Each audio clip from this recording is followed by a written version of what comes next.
दोस्तों आज हम कंपेयर करेंगे Nippon India multi cap versus HDFC flexi cap को। देखते हैं दोनों में से कौन जीतता है। ध्यान देने वाली बात यह है कि दोनों टॉप परफॉर्मिंग फंड्स हैं और दोनों में लार्ज मिड और स्मॉल कैप स्टॉक्स का मिक्स रहता है। तो चलिए दोनों को कंपेयर करते हैं। निप्पॉन इंडिया मल्टी कैप को minimum 25% large cap, 25% mid cap और 25% स्मॉल कैप का रूल फॉलो करना होता है।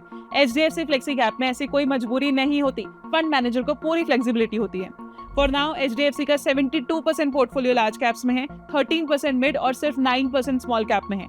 निप्पॉन में 49% लार्ज, 25% मिड और 25% स्मॉल में है। अब सवाल है रिटर्न्स किसने कितने दिए। हमने सिर्फ एक डेट का रिटर्न नहीं देखा, हमने यहाँ पे रोलिंग रिटर्न देखा है, यानी हर महीने पिछले 3 और 5 साल का परफॉर्मेंस। पिछले 5 ईयर विंडोज में निप्पॉन ने एचडीएफसी को 10 में से 10 बार बीट किया, लेकिन 3 ईयर में पिक्चर इक्वल है, 5 बार निप्पॉन तो 5 बार एचडीएफसी।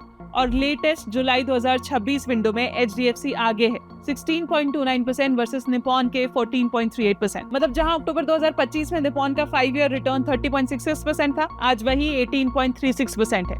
फंड वही है, पोर्टफोलियो वही है, बस कैलकुलेशन की स्टार्टिंग डेट बदल गई। इसलिए सिर्फ एक रिटर्न नंबर देखकर फंड चूज कभी मत करना। अब रिस्क की बात करें तो निप्पॉन की राइट थोड़ी ज्यादा बम्पी थी, मतलब स्टैंडर्ड डिविएशन 14.18 है, एचडीएफसी का 11.96। और रिस्क के हिसाब से रिटर्न देखें तो एचडीएफसी का शार्प रेशियो 0.25 है, निप्पॉन का 0.19।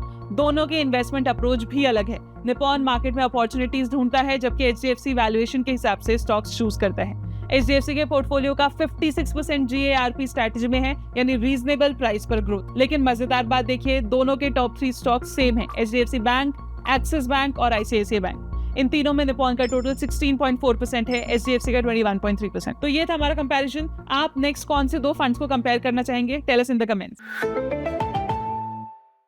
Mutual fund investments are subject to market risks. Read all scheme-related documents carefully.